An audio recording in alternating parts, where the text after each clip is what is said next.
Hi everyone, welcome again to the series of lectures on civil procedure. Our topic today is annulment of judgments.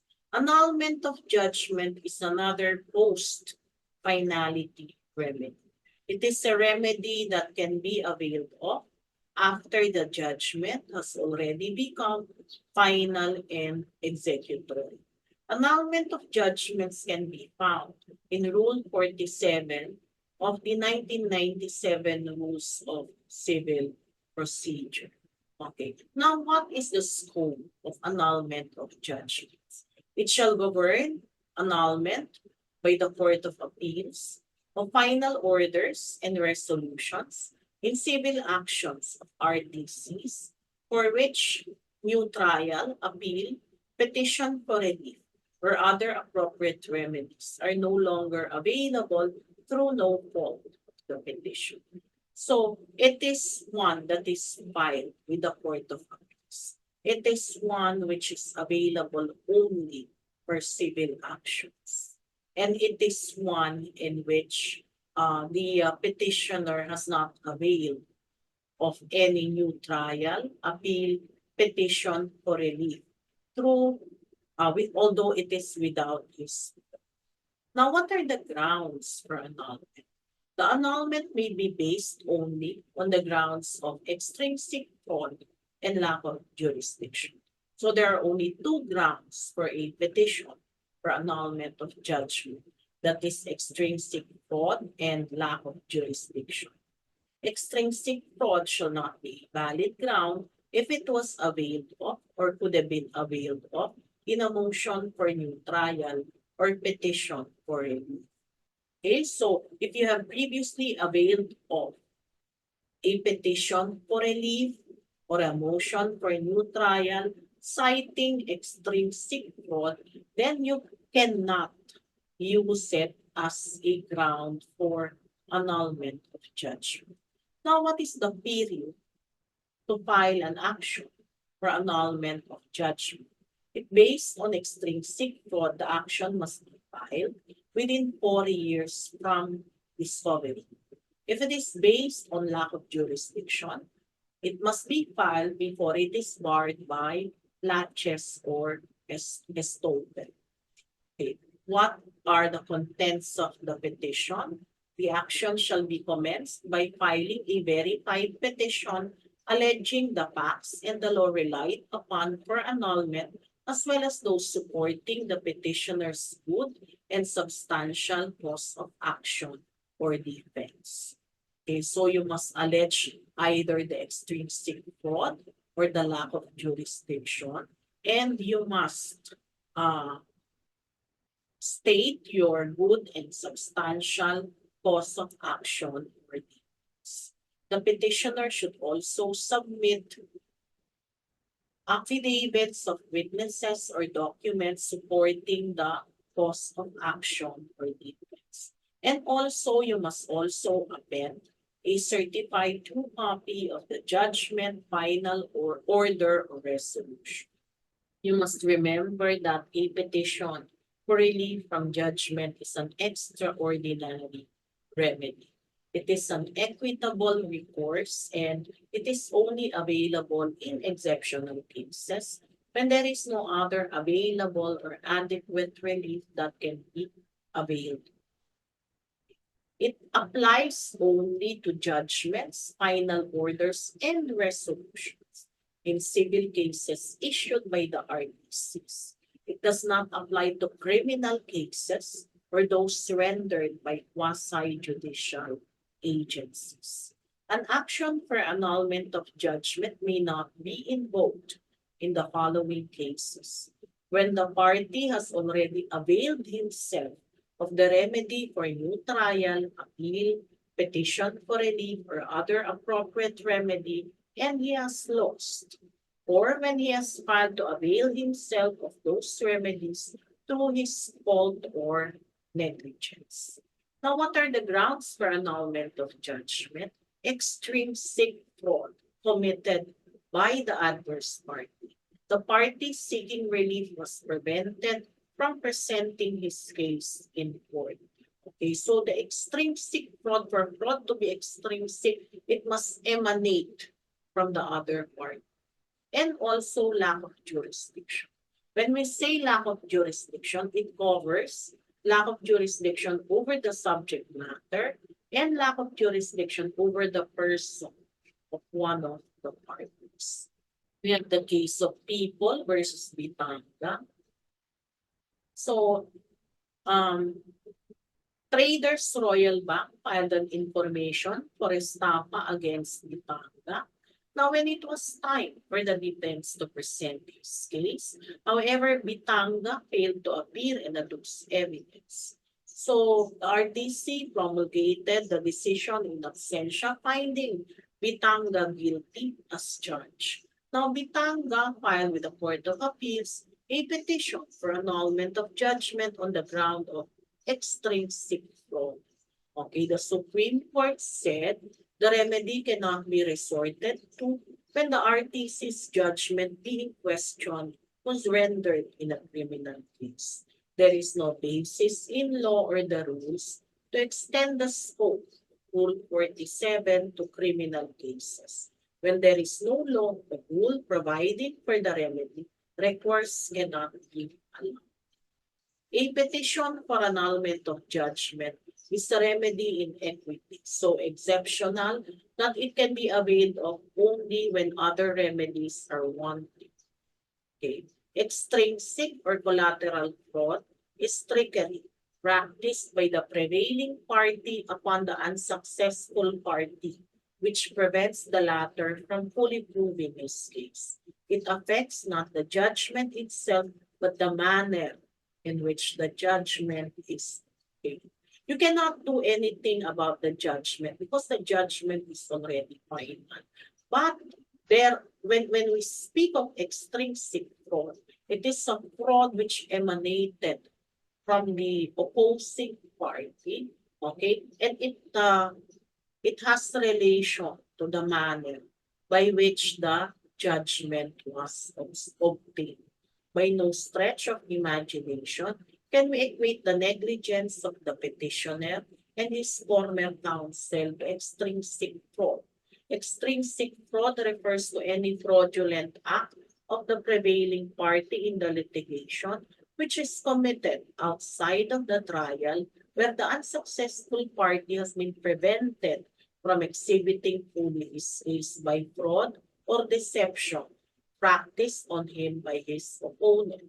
This court notes that no such fraud was properly proved. Indeed, the petitioner has no reason to protest his own negligence. Said counsel's negligence was caused by Bitanga's act of jumping bail. He has only himself to blame, leaving his case in disarray. Okay, we have the case of De Pedro versus Roma San. So in this case, separate complaints for nullification of pre-patent and original certificates of title were filed against Roma San Development Corporation. Now, attempts to personally serve summons on De Pedro failed. Now, respondent filed a motion to serve summons by publication. The RTC issued an order declaring as nullity the titles and pre-patents issued to all defendants. Now, De Pedro filed before the RTC a motion for new trial. De Pedro argued that the RTC did not acquire jurisdiction over her person because of improper and defective service of summons. Now, the RTC denied the motion. De Pedro filed before the CA a petition for annulment of the RTC judgment on the ground of lack of jurisdiction over his person. Now, the CA denied the petition since petitioner already availed of the remedy of new trial. Now, the issue is whether filing a motion for new trial and a petition for certiorari is a bar from filing a petition for annulment of judgment.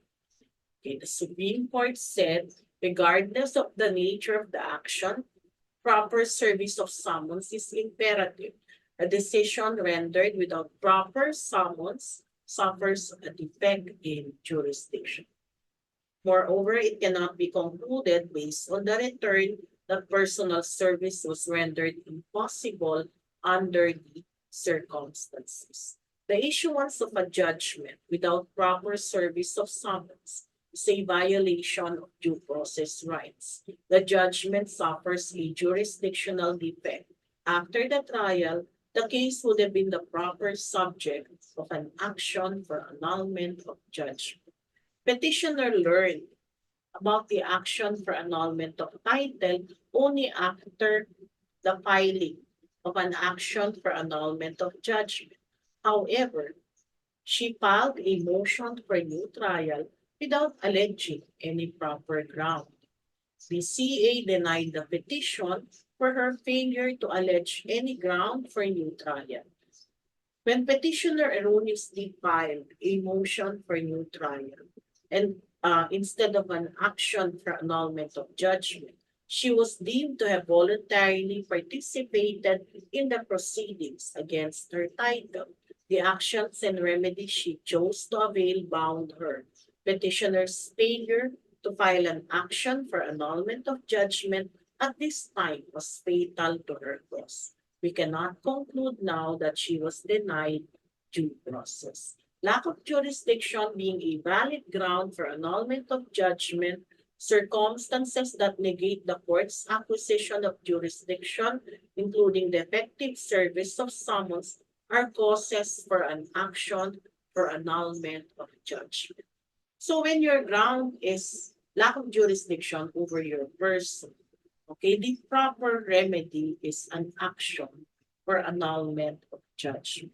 So if you have already previously filed a motion for new trial, okay, then you can no longer invoke an action to annul the judgment. It cannot be concluded.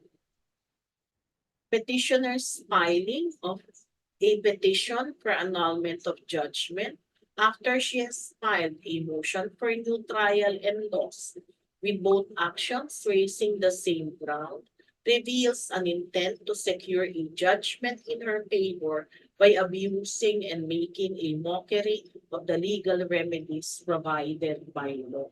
This kind of abuse is what this court tries to guard against when it limited its application and stated that an action for annulment of judgment cannot be invoked when other remedies had already been applied. Hoben versus Calilo. So this is a case for unlawful detainer filed by Calilo against Hoben. Judge Suryaga rendered a decision in favor of Calilo. Now, Calilo gave a sworn statement to the NBI denouncing Judge Suryaga for demanding and receiving 300,000 in consideration for the issuance of a favorable decision. The NBI conducted an entrapment operation resulting to the arrest of the judge.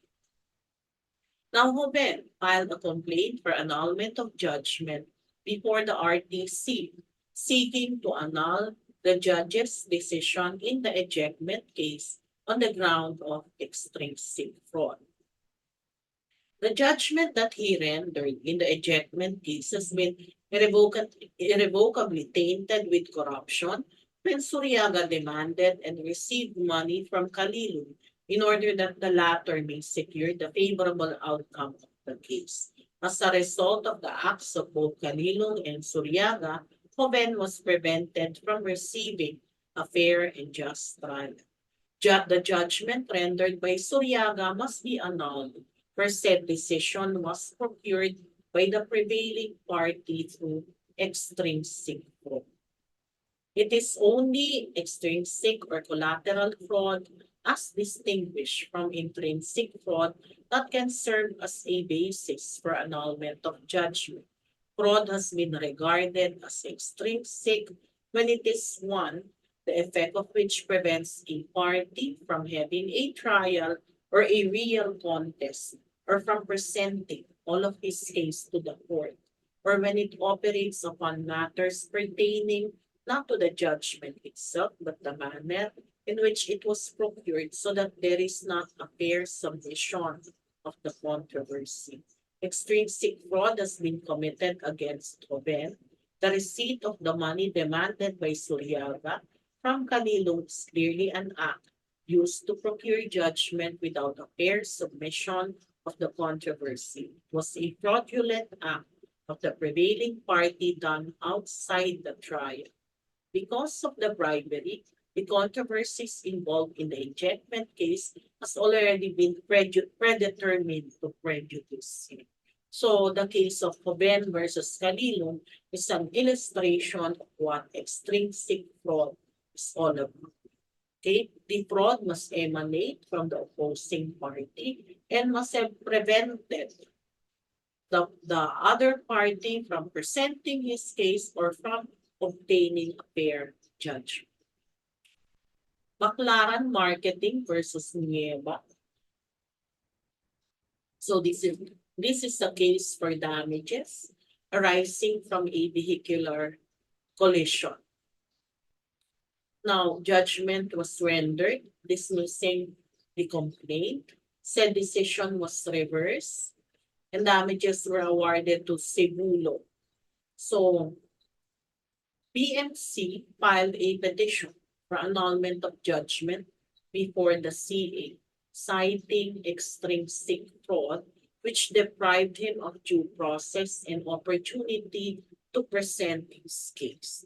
Now, the petition was denied by the CA. Its objective is to set aside a final and executory judgment, which is not void upon its face, but is entirely regular in form, and whose alleged defect is not apparent from its face or from the recitals in the judgment. A petition for annulment of judgment is a remedy available only when the petitioner can no longer resort to the other remedies of new trial, appeal, or petition for review. The grounds for annulment of judgment are limited only to extrinsic fraud and lack of jurisdiction. The action must be filed within 4 years from discovery of the fraud or before it is barred by laches or estoppel. It limits the applicability of the remedy of annulment of judgments to final orders, judgments, resolution.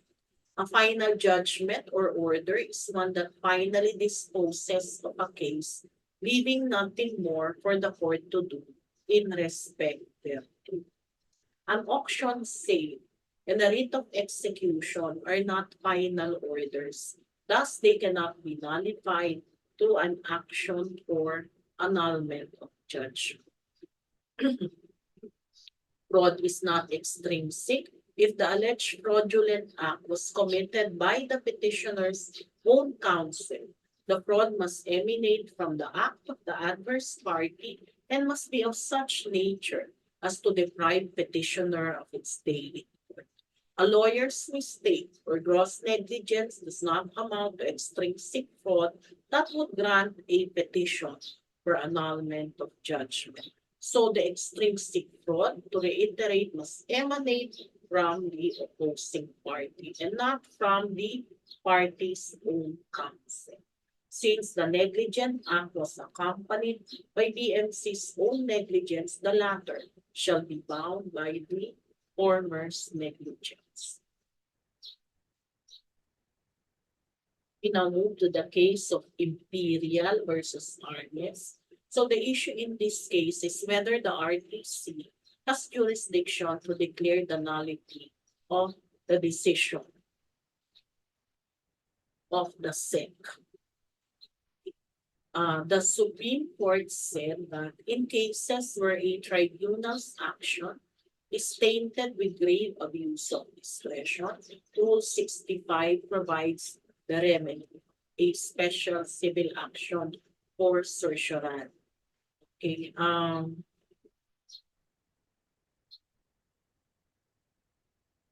There is no law at the time pertinent to this case which allows a petition for annulment of judgment before the RTCs and the CA to set aside a void judgment of the SEC on the basis of lack of jurisdiction.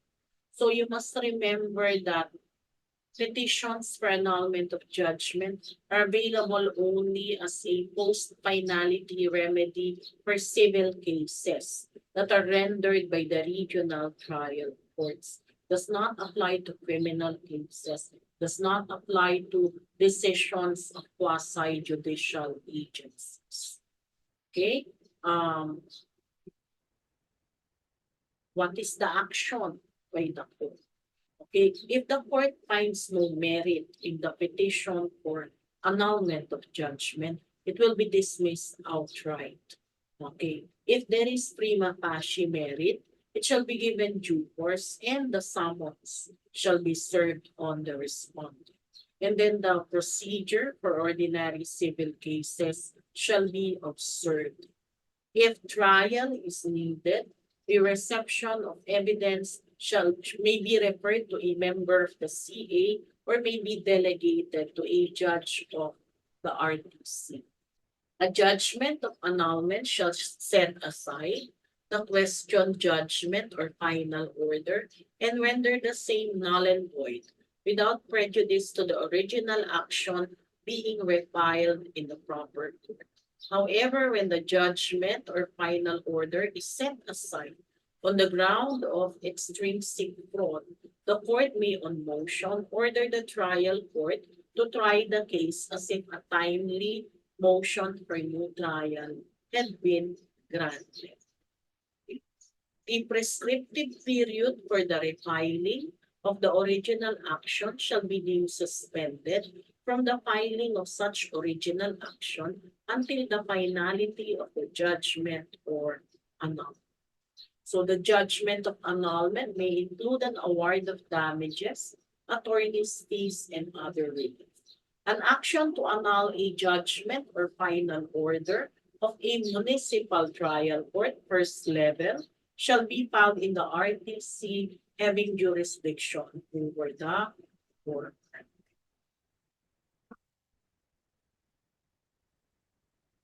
On annulment of judgment, as I've said, the prescriptive period for the refiling of the original action is suspended during the pendency of the petition. If granted, the judgment of annulment shall set aside the judgment or final order without prejudice to the original action being refiled on the proper court. When the judgment is to set aside due to extrinsic fraud, the court may order the trial court to hear the case as if a timely motion for new trial was granted. The proper remedy for the annulment of judgment of quasi-judicial bodies is to file an action for prohibition with the CA. Springfield Development Corporation versus RTC. Whether the petition for annulment of the decision of the DARA could be brought to the Court of Appeals. It does not give the Court of Appeals the power to annul judgments of quasi-judicial bodies. There is no such remedy as annulment of judgment of the HLURB or the Office of the President. Fraud and lack of jurisdiction are beyond the province of petitions under Rule 43 of the Rules of Court as it covers only errors of judgment. Because when you elevate decisions of quasi-judicial bodies to the Court of Appeals, you only attack the judgment. There is no such thing as a petition for annulment of judgment of decisions of quasi-judicial agencies. Because these are not errors of judgment. These are errors extrinsic to the judgment when you invoke fraud or lack of jurisdiction. Okay? Judgments or final orders and resolutions of the Ombudsman in administrative cases cannot be annulled by the CA since the Ombudsman Act specifically deals with the remedy of an aggrieved party from orders, directives, and decisions of the Ombudsman in administrative disciplinary cases only. Then the right to appeal is not to be considered granted to parties aggrieved by orders and decisions of the Ombudsman in criminal or non-administrative cases. The silence of BP 129 on the jurisdiction of the CA to annul judgments or final orders of quasi-judicial bodies like the DARAM indicates its lack of such authority. Now move to the case of Tortal versus Taniguchi. An allegation of a trial court's lack of jurisdiction to render the assailed judgment, final order, or resolution must be brought in a separate action for annulment of judgment under Rule 47. In the same decision annulling their marriage, the RTC declared the house and lot to be Taniguchi's exclusive property. Tortal did not move for reconsideration, hence it became final and executory. Now, when the petition for nullity of marriage was pending, Sales filed a complaint for collection against Tortal. Sales and Tortal eventually entered into a compromise which was approved. Tortal and Taniguchi's house and lot was levied upon. The property was then sold at public auction to Sales.